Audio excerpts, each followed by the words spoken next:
Bonjour à tous, bon après-midi. D'où aujourd'hui on va poursuivre nos études sur les électrolytes solides et on va s'intéresser à des familles d'électrolytes, notamment les thiophosphates, et on va voir comment on peut aller des thiophosphates à l'argérodite et quelles sont, je dirais, les implications structurales. Alors pour ce faire, eh bien, on va rappeler quand même les figures de mérite qui sont nécessaires dans le choix ou dans le design de nouveaux électrolytes. Il faut une conductivité ionique élevée, de l'ordre de 10-3, Siemens par centimètre, je vous montrerai pourquoi. Une conductivité électronique très faible, car sinon on aurait de l'autodécharge.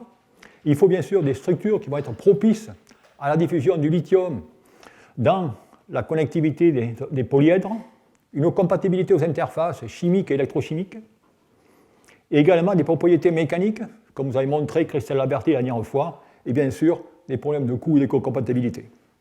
Alors peut-être ce que je me dois de faire, c'est vous dire mais pourquoi finalement on cherche toujours des électrolytes à plus haute conductivité ionique. Eh bien tout cela c'est relié aux applications. Et je vais vous donner un exemple relativement simple, indiqué ici. Ce que nous sommes en train de regarder ici, c'est finalement la variation du potentiel en fonction de la capacité pour une batterie tout solide, avec une charge de 20 mg par centimètre carré. Et vous voyez qu'ici on utilise deux régimes qui sont directement C sur 20, c'est-à-dire qu'en ce compte-là, on va décharger en 20 heures, ou alors des régimes de C en 1 heure. Et ça, c'est un électrolyte de 1 millisiemens. Maintenant, si j'augmente, ou si je multiplie par 10 la conductivité ionique, eh bien, regardez le résultat, c'est-à-dire que dans ce cas, eh bien, je vais avoir, avec des régimes plus élevés, la même capacité. Ça veut dire que j'aurai des systèmes qui seront beaucoup plus performants en puissance. Et de par là même, ça veut dire qu'en ce compte-là, je pourrais tout simplement assembler des accumulateurs avec des électrodes plus épaisses. Et c'est ce qu'on verra par la suite. D'où finalement, c'est la raison pour laquelle eh bien, il y a cette course, je peux dire, effrénée vers des conducteurs ioniques qui ont de plus haute conductivité. Et de ce fait, eh bien, la dernière fois, on s'était intéressé aux oxydes, dont on avait vu les structures de type nasicon, les structures de type garnette, les structures de type perovskite et les structures de type lysicon, comme indiqué ici, dont la maille est constituée de tétraèdres qui partagent des sommets et des arêtes ensemble. Et rappelez-vous de cette structure, parce qu'on va y revenir aujourd'hui, ça va être finalement la source de cet exposé. Eh bien, aujourd'hui, on va directement s'intéresser à l'autre famille, qui est la famille des sulfures. Et dans cette famille des sulfures, il va y avoir plusieurs types de matériaux qui vont être le système lithium-2s, P2S5. Il va y avoir les thiolysicons de formule lithium 4 -X, germanium 1 plus Y ou PYS4. Et également, on terminera sur la famille des argérodites, qui sont des composés de formule lithium 6, PS5X. Alors commençons directement par ces structures de type thiolysicon. Et là, ce transparent, je vais y passer du temps car il est relativement important et il montre finalement la philosophie qu'il y a derrière toutes ces recherches. Rappelez-vous, la dernière fois, je vous ai montré la structure lysicon, qui était finalement un composé préparé à partir de lithium 3PO4 et Zn2GO4. Et ce que vous voyez ici, si je prends lithium 3PO4, bien vous voyez qu'en ce cas, il va faire des substitutions au niveau des phosphores, c'est-à-dire des substitutions alliovalentes par des cations de différents états d'oxydation, et bien je vais pouvoir directement insérer du lithium ou mettre du lithium en synthèse artificielle, c'est-à-dire charger les structures en lithium. Et je peux aller ici au composé de lithium 3, lithium 4, voire lithium 5 ALO4. De la même façon ici, je peux m'amuser à retirer du lithium de ce composé en remplaçant au niveau du lithium par un atome divalent. Eh bien, je vais faire exactement la même chimie, maintenant pas avec l'oxygène, mais avec le soufre. Et vous allez voir que dans ce cas, eh bien, on a exactement les mêmes choses. Vous voyez l'équivalent, lithium 3 PO4, lithium 3 PS4, ensuite lithium 4 SiO4, lithium 4 SiO4, eh bien là je vais pouvoir tout simplement passer d'un composé à un autre en jouant sur la substitution, soit au niveau de l'alcalin, remplacé un divalent par un monovalent, soit au niveau finalement du phosphore, en remplaçant par des éléments tétravalents, trivalents ou pentavalents. Donc voilà, si vous voulez, la chimie qu'on va regarder aujourd'hui. Alors cette chimie, on va la commencer dans le cas du système qui a été étudié, je dirais, un des plus vieux systèmes qui a été étudié, de cela 20 ans, le système lithium-2 S P2S5. eh bien, on va voir que dans ces matériaux, selon la quantité de lithium 2S ou P2S5, eh bien, on va pouvoir avoir des unités ou des briques structurales qui vont être différentes.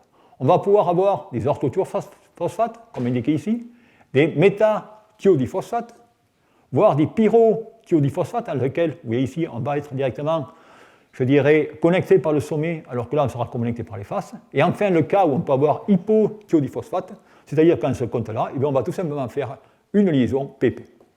Bien, tout ça, ça va directement constituer les briques élémentaires à l'élaboration de différentes phases. Et si on change ce rapport lithium 2S, P2S5, comme vous pouvez voir ici, eh bien, selon les rapports, on va avoir la phase lithium 3, PS4, qui va contenir dans ce cas des orthothiophosphates, vous les voyez très bien ici. On va avoir ensuite la phase qui est indiquée ici, qui va contenir des métathiodiphosphates, et ainsi de suite, pour arriver à celle-ci. Donc voilà les différentes structures. Alors ces différentes structures, c'est certainement une richesse, mais c'est également un cauchemar au niveau synthèse, savoir comment on va les synthétiser. Et parmi ces matériaux, c'est celui qui nous intéresse le plus, va être cette phase ici, qu'on appelle la phase lithium 3PS4 ou bêta lithium 3PS4. Et vous allez voir pourquoi dans la suite. Alors effectivement, ce composé, lithium 3PS4, eh bien, a des structures relativement différentes selon la température. Et ce que vous regardez ici, c'est tout simplement des diagrammes de diffraction X qui sont collectés en fonction de la température. Et vous apercevez ici deux discontinuités aux alentours de 280 degrés C et ensuite aux alentours de 550 degrés C. Et vous regardez ici sur les courbes de conductivité ionique, eh bien, vous retrouvez exactement les mêmes domaines.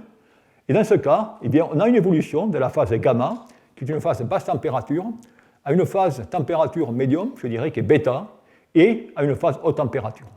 Et finalement, vous voyez que ces phases, elles sont toutes constituées de tétraèdres, si je peux dire, lithium S4 et PS4, ainsi de suite. Mais c'est juste, finalement, l'orientation de ces tétraèdres et leur connectivité qui va changer. D'où par conséquent, eh bien, dans ce cas, ce qui nous intéresse beaucoup, c'est d'obtenir celui qui a la meilleure conductivité ionique, c'est-à-dire la phase bêta. Alors cette phase bêta, eh bien, on va la préparer selon différentes méthodes. Et ces méthodes, c'est des méthodes relativement classiques, je dirais, en chimie du solide. On va utiliser la boîte solide. Alors attention, on est avec les oxydes, donc on ne pourra plus travailler dans les milieux à l'atmosphère, dans les milieux normaux, à l'air.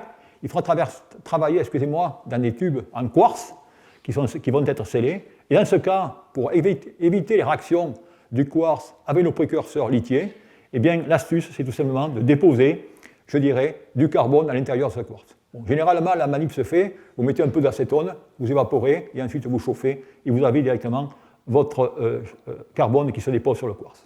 Ensuite, il va y avoir eh bien, la méthode qui est très, très utilisée pour le dessin, pour la conception de nouveaux conducteurs ioniques, qui est le broyage mécanique, car dans ce cas, rappelez-vous, les défauts sont importants, et on va pouvoir introduire des défauts. Alors, là aussi, il y a plusieurs paramètres qu'il va falloir ajuster. Le rapport, je dirais, bille-produit. Et un des paramètres qui est assez intéressant, si on regarde la littérature, ce qui est assez nouveau, mais ce n'est pas tellement original, c'est-à-dire que le broyage, généralement, on fait des broyages continus. Maintenant, on va tout simplement avoir des broyages, je dirais, séquentiels. Mais maintenant, beaucoup de travaux consistent à faire des broyages en allant directement, en changeant la direction du broyage toutes les 2 minutes pour faire du broyage, je dirais, pulsé. Et là, apparemment, ça apporte des avantages. Ensuite, il va y avoir la méthode de solution, que l'on verra aussi dans peu de temps, où on va, pour ces sulfures, eh bien, utiliser différents solvants. Et dans ce cas, eh bien, il ne va pas falloir utiliser, je dirais, des solvants, dans ce cas, aprotiques, parce que sinon, on pourrait avoir des réactivités avec les protons et former des phases de type HS, H3, 3PS4, ainsi de suite, d'où on va, dans ce cas, eh bien, utiliser des solvants légèrement polaires, et un dont on regardera plus particulièrement sera THF. D'où voilà, si vous voulez, les méthodes de synthèse. Alors, si on regarde ça, eh bien, au niveau de lithium 3 PS4, eh bien, voilà directement les différents composés. Et là, on va directement varier, je dirais, le taux de lithium 2S et le taux de P2S5. Et là, rappelez-vous que dans ce diagramme, eh bien, il y a beaucoup de briques élémentaires et il va falloir comprendre ce qui se passe.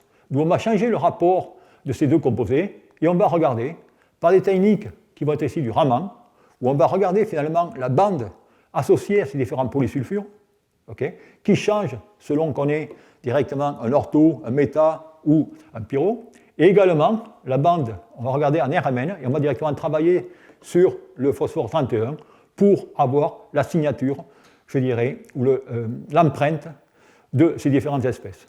Et grâce à cela, eh bien, on peut directement voir comment ces espèces vont évoluer en fonction de la teneur en Li2S. Et vous voyez ici, par exemple, qu'on va tout simplement passer du composé de la phase P3S7 3- à la phase PS4 3-. Et ça, eh bien, ça vous donne une idée de finalement la compétition qu'il y a entre ces différents matériaux. D'où, à partir de ça, eh bien, on peut ensuite, eh bien, par des mesures de synchrotron, établir finalement le diagramme de phase de ces différents matériaux en fonction de la température, en passant ou en partant une fois de plus de la variation de lithium 2S.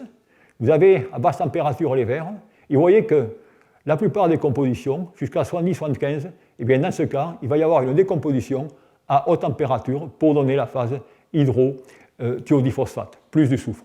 Seule la composition indiquée ici, qui est une composition 75-25, eh bien, va s'avérer être la plus stable thermiquement, et c'est cette phase qu'on va étudier et qui va être utilisée dans les batteries. Alors pourquoi cette phase a un avantage? C'est parce que d'un côté, elle est stable thermiquement, et de plus, eh bien, elle présente des propriétés, je dirais, électrochimiques intéressantes, notamment, regardez ici, en termes de conductivité ionique. Vous voyez, le fait de changer la composition, eh bien, vous multipliez par 100 la conductivité ionique, en passant des phases 60-40 à des phases 75-25. Et il se trouve que cette phase, et vous verrez par la suite, elle a encore d'autres avantages, eh bien, c'est elle aussi qui a, tout simplement, l'énergie d'activation la plus faible.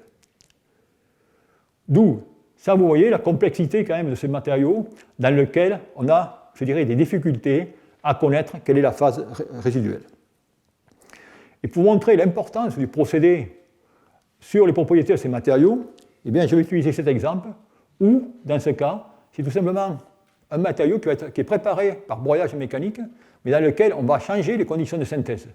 Et vous voyez ici, je vais définir ce que j'appellerais un procédé continu, dans lequel je vais tout simplement, dans ce cas, broyer pendant 220 heures, ou 22 heures, pardon, et ensuite faire un broyage, je dirais, intermittent, ou alors directement un composé dans lequel le broyage, dès le début, eh bien, je vais faire un broyage de 15 minutes, arrêter 15 minutes, ainsi de suite.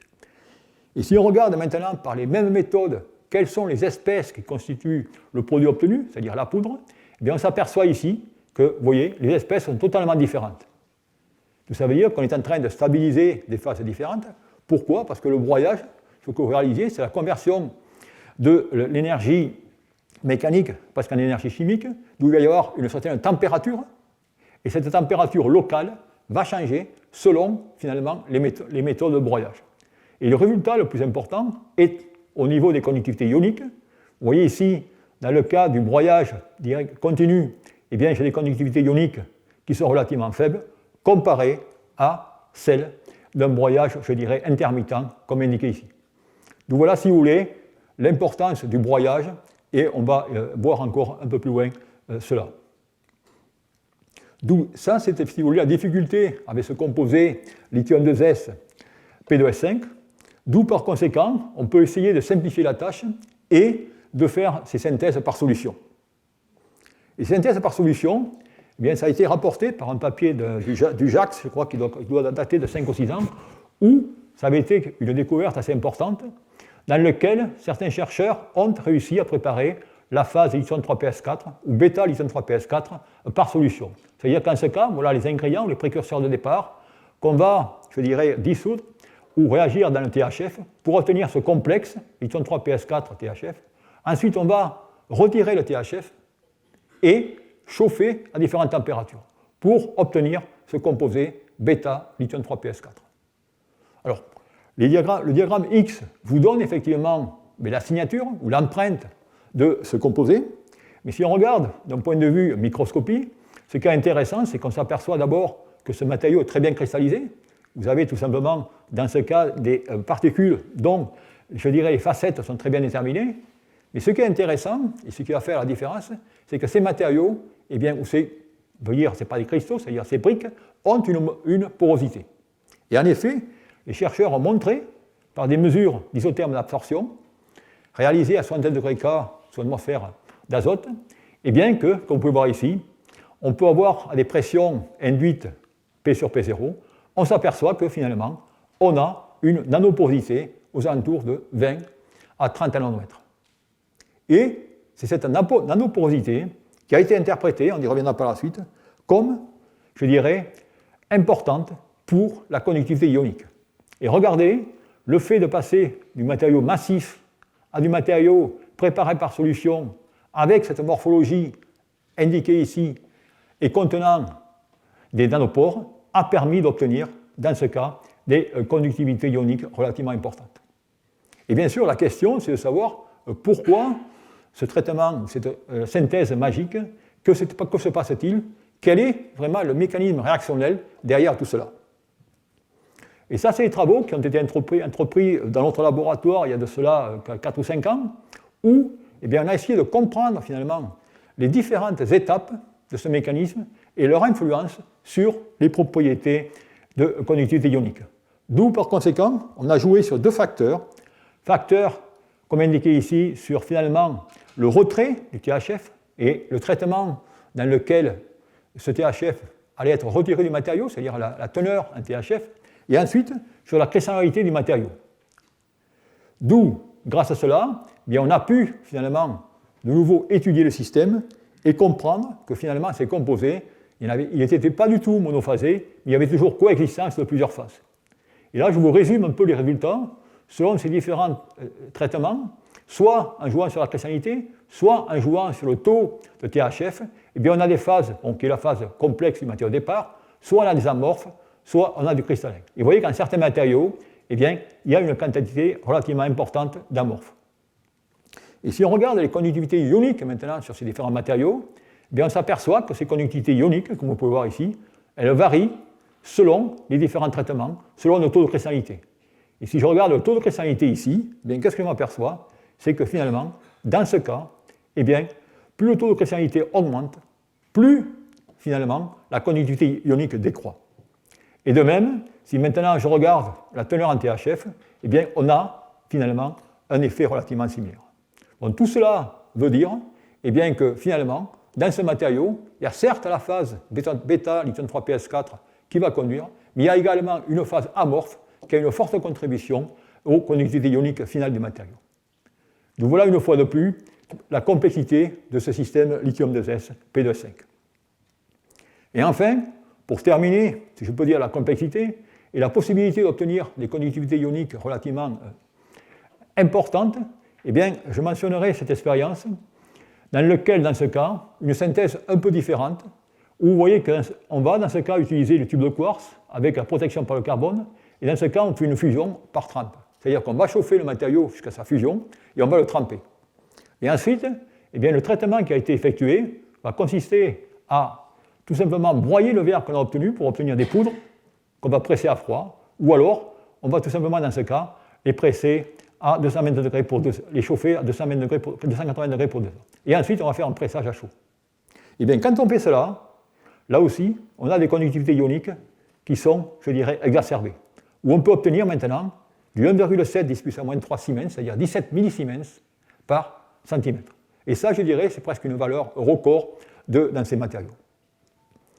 Alors, ces matériaux, cette phase, du moins, a une stabilité électrochimique, a priori, par ces simples couples de cycle voltammétrique relativement correcte, et on y reviendra par la suite. Par contre, elle a une très bonne mouvabilité, ce qui permet, dans ce cas, de pouvoir construire, assembler des électrodes qui ont une performance relativement correcte, comme indiqué ici, vis-à-vis du lithium indium. Donc voilà, si vous voulez, un peu ce que l'on peut faire avec cette phase. Alors ça, je vous ai montré la conductivité ionique, mais je dirais qu'il y a des aspects qui sont moins réjouissants. C'est finalement la réactivité de ces composés, tout d'abord à l'air, et voir ce qui se passe, et ensuite à l'humidité. Alors d'ailleurs, ces composés, lorsqu'on s'amuse avec ces composés, on peut, si j'arrive à faire ça, vous allez voir la réactivité de ces composés. Voilà, excusez-moi. Là, vous êtes en train de regarder une expérience dans laquelle on est en train de mélanger tout simplement cette poudre de lithium-2s P2S5 avec une cathode NMC. Voilà. D'où, vous voyez qu'en ce cas, il y a une réactivité relativement conséquente. Bon, personne n'est mort, hein. C'était juste un bruit. Et voilà. Et se montre finalement que ça va être une difficulté, c'est des composés qui étaient divisés. Et on peut regarder ce qui se passe. Et vous voyez ici, finalement, avant, finalement, bien, cette simple expérience dans un mortier avec un broyage, et ensuite, et on s'aperçoit qu'il y a une décomposition totale du matériau avec formation des phases lithium 2S, lithium 3P, et ainsi de suite. Et bien sûr, tout ça est confirmé par des mesures XPS qui peuvent montrer définitivement par les bandes, on y reviendra par la suite, lithium 2S, lithium 3P, et ainsi de suite. D'où définitivement, il y a des problèmes de sécurité associés à la manutention de ces matériaux et bien sûr, l'importance, je dirais, de la taille, de la morphologie sera, je dirais, à prendre en considération lors du développement de ces systèmes. Ensuite, bien sûr, n'oubliez pas que ces matériaux contiennent du soufre, et la première chose qui vient à l'esprit, c'est finalement que va-t-il en être de la réactivité à l'humidité, voire la H2S. Et bien ça aussi, c'est des manips qui ont été effectuées selon le protocole indiqué ici.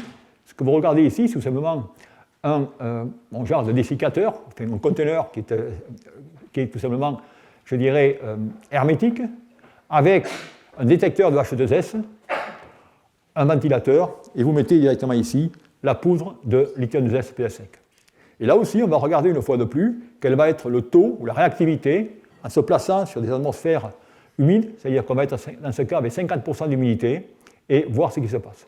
Et vous voyez qu'en ce cas, bien, lorsqu'on va regarder en fonction de la teneur en lithium 2S, eh bien, dans ce cas, on s'aperçoit que les matériaux à faible teneur en lithium 2S, eh bien, ils ont quand même un H2S de 2 cm3 par gramme, alors que la composition, et ça c'est la chance, 75-25, a, je dirais, une réactivité qui est nettement plus faible. Alors là, attention, bon, ça, quand je dis nettement plus faible, vous voyez 0, mais ça c'est juste directement après 1 minute. Okay. D'où il faut directement cumuler sur le temps. Et cette réactivité, je dirais, elle est plus faible, eh bien, c'est tout simplement dû au fait que dans ce composé bêta lithium 3 PS4, on a des espèces isolées, PS4-, qui sont moins réactives à l'humidité. Et les réactions qu'on a, elles sont relativement classiques. Hein.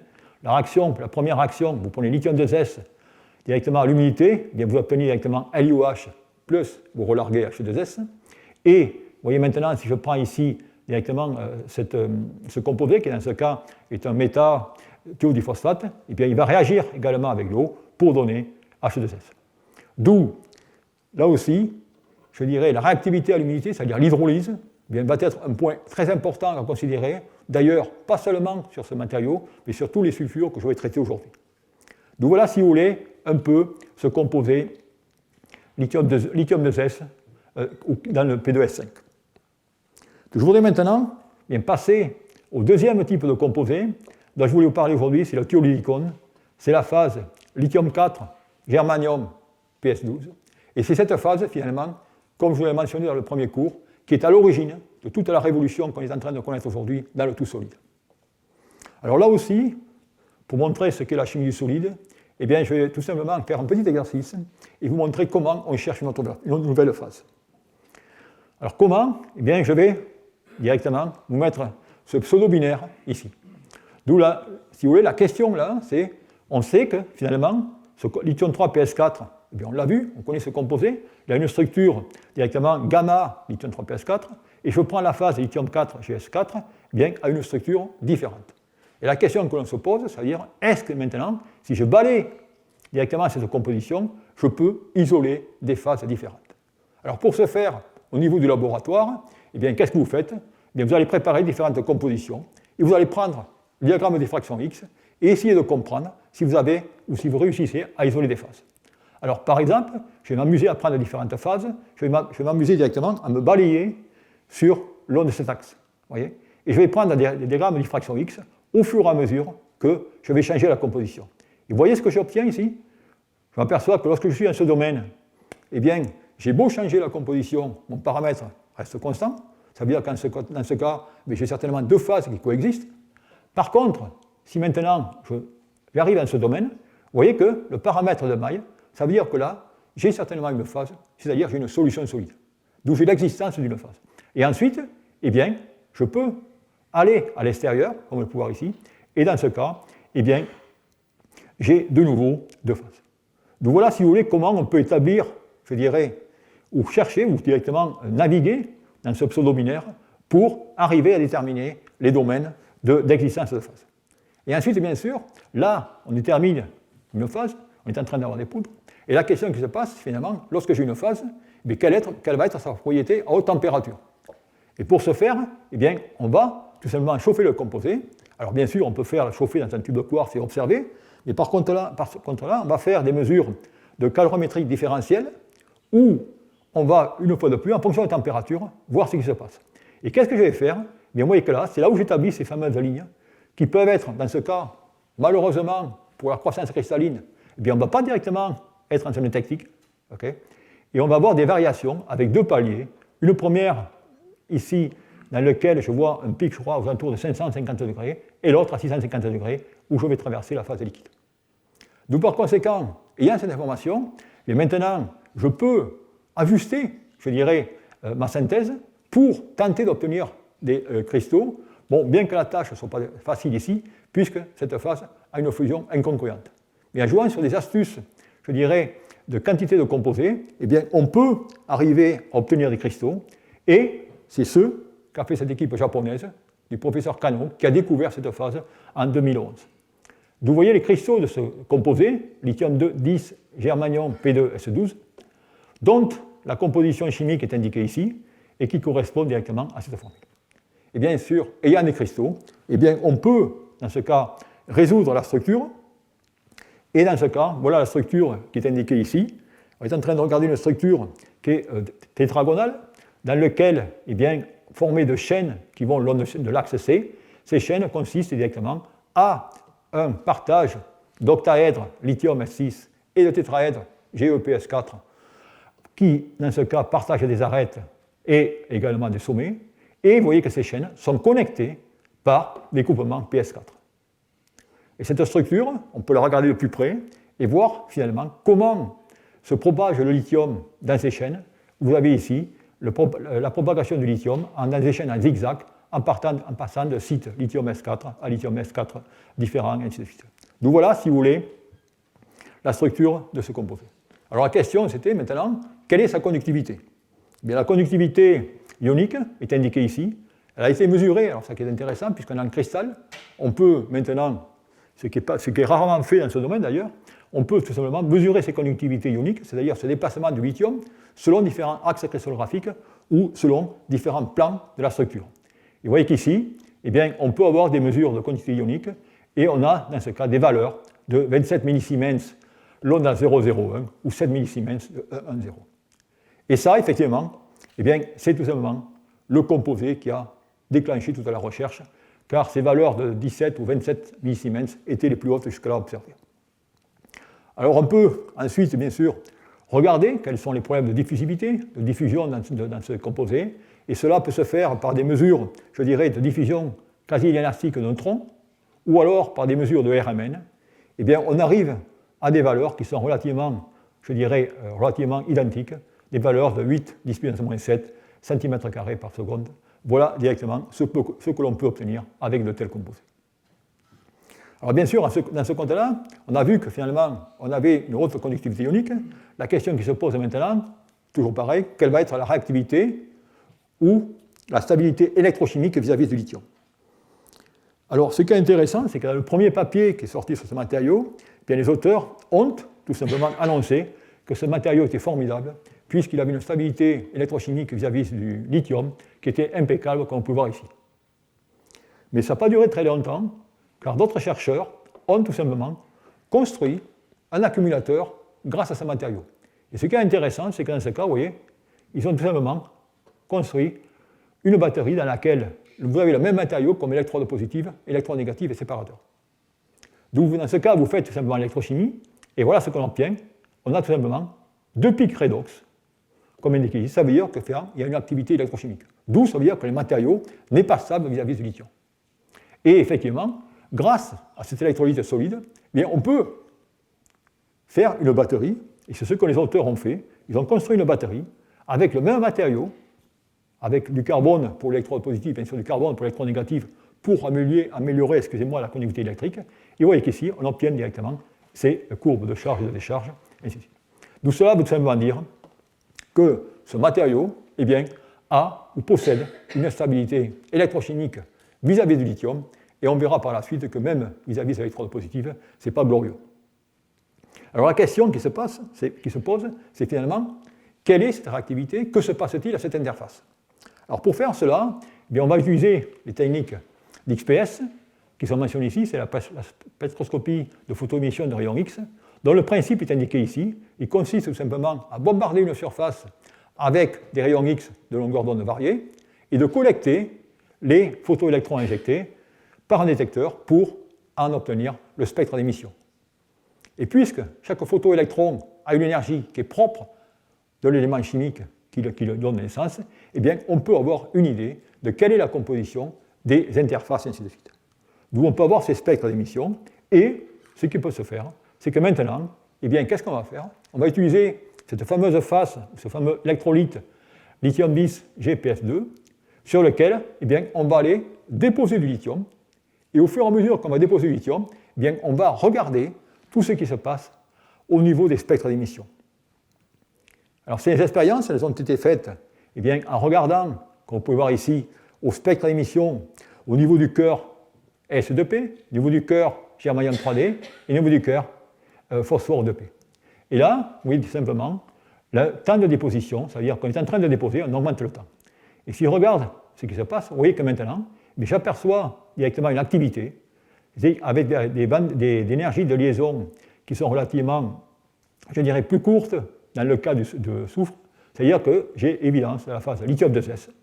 Ici, je peux dénoter la formation de germanium, et là-bas, eh bien, j'aperçois directement, en regardant au cas du phosphore, une croissance de la phase lithium 3P. Eh bien, tout cela veut dire tout simplement que j'ai une décomposition du matériau à cette interface. Alors, on verra plus tard que cette décomposition, elle n'est pas dramatique, parce qu'elle va être directement, je dirais, self-limitante.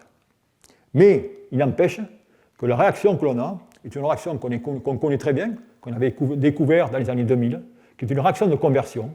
Vous avez le lithium qui va directement réagir avec ce composé pour donner tout simplement les phases lithium 2S, lithium 3P et lithium 15, germanium 4, qui n'est rien d'autre qu'un alliage de germanium. Donc voilà, si vous voulez, ce qu'on peut obtenir. Alors ce qui est intéressant de cette expérience, c'est qu'on peut aller encore plus loin et on peut connaître finalement, je dirais, la vitesse de croissance de cette interface. Et cela a été fait, et on a comparé cela avec la phase dont je vous ai mentionné auparavant, lithium 3 PS4. Vous voyez dans ce cas que la croissance bien, est nettement supérieure avec cette fameuse phase lithium GPS. Okay?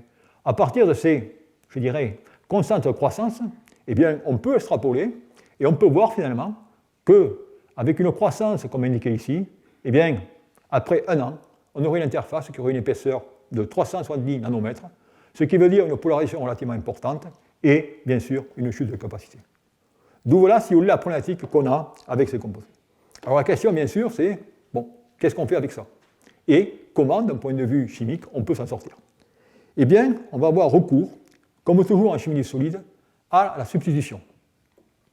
Et vous allez voir qu'en ce cas, eh bien, il va y avoir, je dirais, une multitude de composés que l'on peut former, et on va jouer sur la substitution de manière, je dirais, peut-être un peu intelligente, en essayant de voir comment on peut jouer à la fois eh bien, sur, je dirais, la stabilité, sans affecter la conductivité ionique, et ainsi de suite. D'où, pour jouer sur la stabilité chimique, eh bien, on va tout simplement introduire des ions oxydes. Rappelez-vous, lorsqu'on avait vu les oxydes, eh bien, on avait vu qu'il y avait une très bonne stabilité électrochimique, d'où on va essayer d'injecter des oxydes. Ensuite, on peut également, dans ce cas, eh bien, jouer sur le taux de cations au niveau du phosphore. Parce qu'on a vu que la phase lithium 3PS4, finalement, était plus stable que la phase lithium GPS. Et enfin, eh bien, pour jouer sur la conductivité ionique, on va directement jouer sur des matériaux à haute entropie, des matériaux avec plusieurs substituants. Alors ça, c'est un jeu qui s'est pratiqué dans tout le domaine. Vous allez voir, les résultats sont nombreux pour sûr. Donc voilà tous les composés qui ont été synthétisés en jouant avec ces différents degrés de liberté. C'est-à-dire en jouant, en remplaçant le phosphore par des cations, ou en jouant, en remplaçant ici par directement deux types de cations. On peut également ensuite substituer au niveau de l'anion, avec dans ce cas un remplacement du soufre par de l'oxygène ou par du sélénium, et ainsi de suite. Et enfin, on peut également jouer avec la phase lithium-GPS, où je vais changer finalement les différents cations, et le composé que je vais jouer ici, qui est la phase oxygène. Donc c'est ce composé dans lequel je vais m'intéresser, qui là aussi a conduit à des nouveautés. Alors ce composé, il est préparé, toujours pareil, par une méthode broyage mécanique, c'est-à-dire synthèse, comme pour ici, suivi d'un chauffage à une température de 500 ou 600 degrés pour donner ce composé. Cette phase est bien définie, dont la formule est indiquée ici, et qui a une structure toujours pareil tétragonale, avec des changements de connectivité par rapport à l'autre structure, mais on a toujours, je dirais, ces chaînes allant le long de l'axe C, avec les connexions de tétraèdres, d'octaèdres, ainsi de suite. Et ce composé, eh bien, effectivement, a une conductivité ionique qui est également supérieure à celle de LGPS que j'avais montré ici, où maintenant, eh bien, on peut obtenir 25 millisiemens par centimètre. Donc, une fois de plus, on a augmenté la conductivité ionique, et la question fait, est-ce que la stabilité est augmentée? Donc, pour ce faire, eh bien, on va encore regarder ces points de stabilité. Et pour ce faire, je ne vais pas vous montrer des mesures XPS, parce que je vous ai déjà introduit la technique, mais je vais tout simplement passer sur des mesures d'impédance et vous montrer comment cela a été suivi. Vous avez ici tout simplement une batterie qui a été assemblée avec de tels électrodes. Ça, c'est la phase électrolyte. On utilise un lamellaire lithium-CO2 comme positif, et voilà tout simplement la cyclovoltammétrie. Et vous voyez qu'en fonction du cyclage, eh bien, les pics ou l'amplitude des pics eh bien, évolue, ce qui signifie tout simplement qu'il y a quelque part des réactions d'interface. Et à partir de cela, eh bien, on va faire des mesures d'impédance sur le système et on va voir ce qu'on peut en déduire. Si on fait des mesures d'impédance, eh bien, on s'aperçoit que si on trace le diagramme de Nyquist, eh bien, on voit qu'on a des activités à, je dirais, basse fréquence, fréquence moyenne et haute fréquence, avec ces activités indiquées ici. Par contre, si maintenant je regarde sur le composé qui a été cyclé, vous voyez que dans ce cas, je fais le même tracé et je m'aperçois que finalement la fréquence de ces anomalies apparaît directement à exactement la même valeur. D'où puisque RC égale 1 sur 2πf, si f est constant, ça veut dire que RC est constant. Et ça veut dire qu'en ce cas, eh bien, ce qui se passe, c'est-à-dire que j'ai tout simplement une diminution de la capacité et une augmentation des interfaces. D'où dégradation, une fois de plus, de réactivité aux interfaces dans le cas de ces composés. Et bien sûr, dans ce cas, eh bien, il est quand même difficile de savoir laquelle des interfaces est, je dirais, responsable pour ces larges augmentations, et cela nécessitera, comme on le verra par la suite, des mesures 3 électrodes pour apporter une solution. Tout ça, c'est une façon de faire, et enfin, finalement, une façon encore plus simple, peut-être de regarder cette réactivité, eh bien, est indiquée sur ce transparent, où là, eh bien, ce que je fais, j'assemble tout simplement 3 types de batteries tout solides, l'une avec la phase LPS, l'autre à la phase LGPS, et avec cette dernière phase. Je vais directement charger cette batterie. Vous apercevez ici que lorsque je reviens à l'état déchargé, regardez la perte de capacité. Elle est moindre pour le composé LPS que pour le composé L10GPS2 et que pour le composé récemment synthétisé avec la substitution au chlore. Donc ça veut dire qu'en ce compte-là, une fois de plus, j'ai une meilleure conductivité ionique, mais j'ai encore une réactivité plus importante. Et réactivité que l'on peut de plus suivre par les mesures d'XPS, où on aperçoit finalement la même histoire que je vous ai montré auparavant, avec la croissance de phase lithium 2S, de phase lithium 3P, et ainsi de suite. D'où le résultat de tout ça, eh bien, vous apercevez que lorsque je m'amuse à cela, eh bien, malheureusement, chaque fois que je vais directement augmenter la conductivité ionique, pour des raisons qu'on essaiera de comprendre, eh bien, je vais tout simplement affecter la stabilité électrochimique des produits. C'est-à-dire que ce composé, qui a une très bonne conductivité ionique, eh bien, s'avère tout simplement être des moins stables et montrer une plus grande réactivité à l'électrode négative, notamment vis-à-vis du lithium. D'où, une fois de plus, la question c'est, est-ce qu'on peut finalement contrecarrer cela et préparer de meilleurs matériaux? Alors là aussi, là je vais arriver finalement à un papier qui est sorti il y a seulement 6 mois, où des chercheurs ont tenté de faire cela, bien sûr en prenant l'approche dont je vous ai déjà introduite, qui est l'approche de, je dirais, dessiner, construire, élaborer des matériaux sur le principe des matériaux aux entropies. Dans ce cas, vous avez tout simplement ici, je dirais, les valeurs de la stabilisation par l'entropie de configuration. Et vous voyez que bon, tous ces matériaux sont bien cassés. Mais par contre, ces auteurs, notamment c'est le groupe du professeur Cano, a tout simplement repéré un autre indicateur qui est relativement important, un indicateur structural qu'il appelle T, qui est tout simplement le rapport de la somme du volume des anions sur la somme des volumes des cations. Et vous apercevez que lorsqu'on classifie tous ces matériaux, eh bien, on tombe directement dans ce domaine. Donc par conséquent, sur cette base, alors pourquoi ce rapport T est important? Parce que c'est ce rapport qui va définir finalement la contribution structurale. C'est-à-dire c'est grâce à la structure que vous avez ces conductivités. Donc automatiquement, il faut une structure adéquate, et on verra par la suite pourquoi, pour avoir ces conductivités. Et ensuite, on joue sur l'entropie de configuration. Donc grâce à ça, eh bien, là aussi, il a pu synthétiser un matériau dont la formule est indiquée ici, ou ici, en faisant une double substitution, je dirais au niveau des cations, c'est-à-dire au niveau du phosphore, et également au niveau de l'anion, c'est-à-dire X en le remplaçant par Cl et par l'oxygène.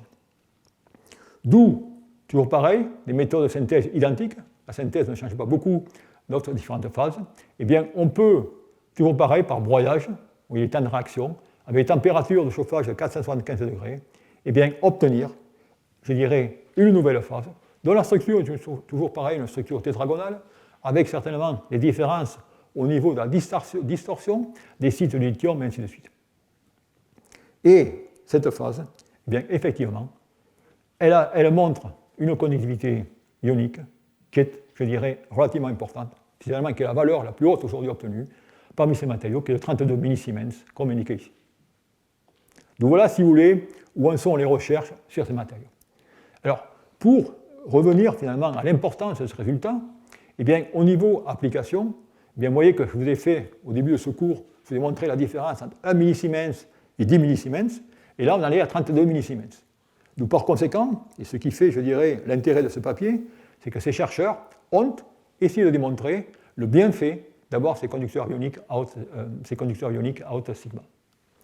Et ici, eh bien, vous allez avoir plusieurs courbes, je vais vous montrer. Tout d'abord, eh bien, finalement, quelle va être directement la capacité de ce matériau. Et là, vous êtes en train de regarder ce qui est vraiment important, des électrodes d'épaisseur 800 microns.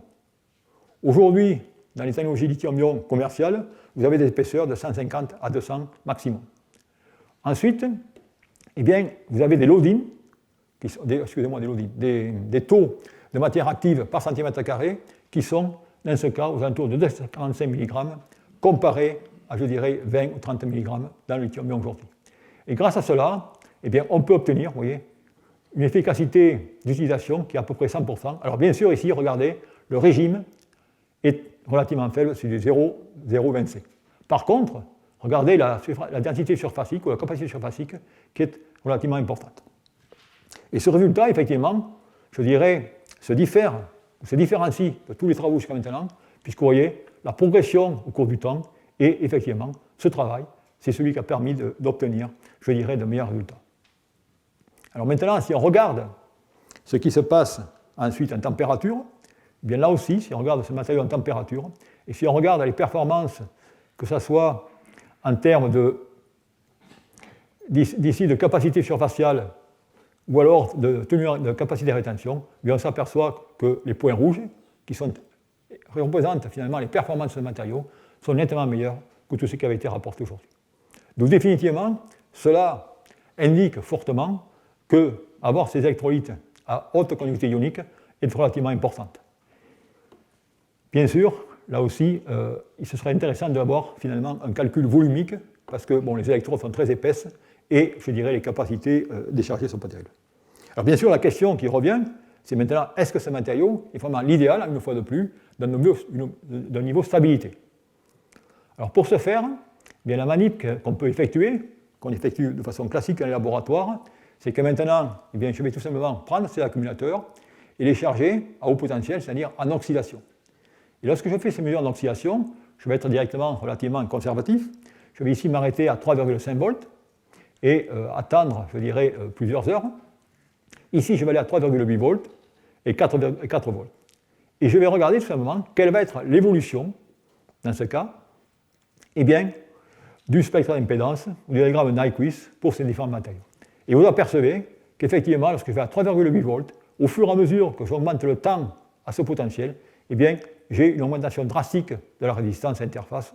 Et cela ne fait qu'empirer lorsque l'on va à, je dirais, 4 volts. Okay, et ça, je dirais, c'est des manips qui sont effectuées vis-à-vis d'une électrode d'indium-lithium, c'est-à-dire qu'on est dans ce cas à des potentiels de 4,6 volts vis-à-vis du lithium-ion, ou dans ce cas 4,4. Donc là aussi, il y a eu des améliorations conséquentes au niveau de ce matériau, mais pour, je dirais, des applications pratiques sur des années, eh bien, là aussi, il faut encore modifier et maîtriser cette interface. Et finalement, le dernier point que je voudrais répondre ici, c'est pourquoi ces matériaux ont une conductivité ionique importante. Eh bien, cela va être, on peut tout simplement relier à la structure de ce matériau. Du moins, c'est des résultats qui ont été publiés par le groupe de Gerseder à Berkeley, qui a montré finalement qu'on pouvait, dans ces structures, eh bien, comprendre une meilleure conductivité ionique. Pour la bonne et simple raison, c'est que dans cette structure LGPS, eh bien, si on regarde le réseau anionique, eh bien, on s'aperçoit qu'il y a une structure BCC, c'est-à-dire que dans ce compte-là, vous avez deux tétraèdres qui partagent des faces. Et ce que vous avez montré lors du premier cours, c'est la situation idéale pour avoir des énergies d'activation relativement faibles. Vous voyez qu'en ce cas, c'est simplement une transformation ou un passage ou un chemin de diffusion entre une structure ou un site tétraédrique, eh bien, j'ai une énergie d'activation qui est 0,15 eV, alors que si je vais dans des systèmes relativement plus compliqués, où j'ai directement, dans ce cas, eh bien, à traverser un octaèdre, c'est-à-dire tétraèdre, octaèdre, tétraèdre, eh bien, j'ai des énergies beaucoup plus importantes, et dans ce cas ici, relativement complexe, où je fais tétraédrique, octaédrique, ainsi de suite, vous apercevez que les activations d'énergie sont, dans ce cas, très limitantes, raison pour laquelle eh bien, la plupart de ces matériaux eh bien, vont tout simplement eh bien, avoir ce fameux réseau anionique BCC. Alors la question qui se pose ici, c'est est-ce que ça, c'est écrit dans le marbre, et est-ce que c'est vraiment la limitation ou la raison principale? Eh bien, pour répondre à cela, eh bien, je vais tout simplement introduire la troisième famille de matériaux qui, pour vous donner déjà la réponse, qui n'a pas du tout ce réseau anionique BCC, et vous allez voir qu'il y a de très bonnes conductivités ioniques également. Et ça va m'amener directement à la troisième série de matériaux que je voudrais commencer, qui sont les argérodites. Alors les argérodites, eh bien, ça aussi, c'est des matériaux qui ne sont pas nouveaux, puisque, regardez, l'argérodite est un minerai qui date des années 1986, qui avait été directement découvert par Winkler, dont la formule est Ag8GeC6. Et ce matériau, eh bien, là aussi, eh bien, il va, je dirais, être idéal pour faire des conducteurs ioniques, puisqu'il y a toute une chimie de substitution qui est gigantesque. On va pouvoir substituer au niveau de l'argent, on va pouvoir substituer au niveau du germanium, et on va pouvoir substituer au niveau du soufre. Et là aussi, vous allez voir le nombre de composés qui ont été réalisés, qui est relativement phénoménal. Alors ces composés, ils étaient connus, la chimie avait été effectuée, et ils existent sous deux formes cristallographiques. Une forme basse température orthorhombique, de coupe d'espace PNA de 1, et une forme directement cubique, F4-3. Et cette forme cubique, en présence de lithium, a été découverte par un chimiste allemand, Desseldorf, dans les années 2008. Et ça a été, une fois de plus, le renouveau de cette famille de matériaux avec des études, je dirais, conséquentes. Alors la structure de ce composé, c'est une structure cubique dont je vais prendre le temps de vous mentionner comment elle est constituée, car là aussi, vous allez avoir des problématiques d'occupation de sites très importants. Alors c'est une structure cubique de formule indiquée ici, lithium 7, PS4, avec les positions de Vikov ici, et voilà directement la position du soufre indiquée ici. Ensuite, eh bien, je vais avoir directement ce soufre ici qui va être en position de Vikov 4C. Il va y avoir beaucoup d'interactions entre ces deux sites, c'est-à-dire des mélanges de cations entre ces deux sites, et ça va être clé pour les conductivités ioniques. Ensuite, eh bien, on va tout simplement remplir la structure en y mettant maintenant les tétraèdres PS4. Donc les tétraèdres PS4 vont aller se loger ici avec, je dirais, parmi les atomes de soufre. Et enfin, on va y mettre la quantité gigantesque de lithium, qui est lithium 7. Alors ce composé d'un point de vue, je dirais, écologique, si je peux dire, n'est pas terrible, parce que regardez le nombre de lithium qu'il vous faut par formule. Okay, et lithium 7 pour avoir directement une conductivité ionique. Donc, comme vous pouvez voir ici, eh bien, tout ça, c'est un jeu qui va être fertile pour, une fois de plus, pour les chimistes du solide, pour faire la substitution. Et en effet, on va pouvoir faire la substitution dans tous les sites. Dans le cas du lithium, eh bien, on va pouvoir tout simplement remplacer le lithium monovalent par des cations divalents, trivalents, d'où, eh bien, si je fais ça automatiquement, regardez ici, c'est quand même important, je vais diminuer la quantité de lithium, donc je vais créer des lacunes, donc je vais pouvoir directement dans la conduction lacunaire. Ensuite, je vais pouvoir tout simplement maintenant ici, eh bien, remplacer le site phosphore par des cations. Et là aussi, ça devient intéressant, parce que maintenant, si je mets des cations tétravalents, ça veut dire que chaque fois que je vais mettre un cation trivalent, il faut que je balance ma charge, donc je vais apporter de nouveau un lithium. Et je vais avoir dans ce compte-là des composés qui sont très chargés en lithium. Et là aussi, c'est quand même important.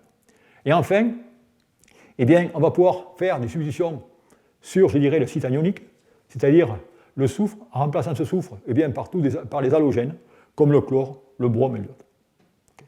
Donc voilà, si vous voulez, ce qu'on va faire. Alors la question, c'est finalement, j'ai cette structure, j'ai toutes ces possibilités, et comment je vais faire pour augmenter la conductivité ionique. La conductivité ionique, je vous ai mentionné dans le premier cours qu'on peut l'augmenter en changeant le nombre, je dirais, de mélanges entre différents sites, le nombre de défauts, mais également la concentration des défauts. Et ces défauts, ça peut être des lacunes, ça peut être des intersites, ou ça peut être directement des cations. Alors on va tout simplement regarder ce qui se passe au niveau des anions. Alors si je pense au niveau des anions, bien, vous voyez, c'est directement ce mélange de sites que l'on peut regarder, et on va essayer de faire des composés. Alors bien sûr, comme on avait vu l'an dernier dans le cas des lamellaires, si je veux faire, ou si je veux arrêter cet échange directement entre différents sites, il suffit tout simplement que j'utilise deux gros, ou un gros et un petit, et là je suis sûr que c'est fini, il n'y aura pas de mélange entre ces deux sites. Et effectivement, si vous voulez bloquer l'échange anionique entre ces structures, vous faites le composé avec le soufre et l'iode.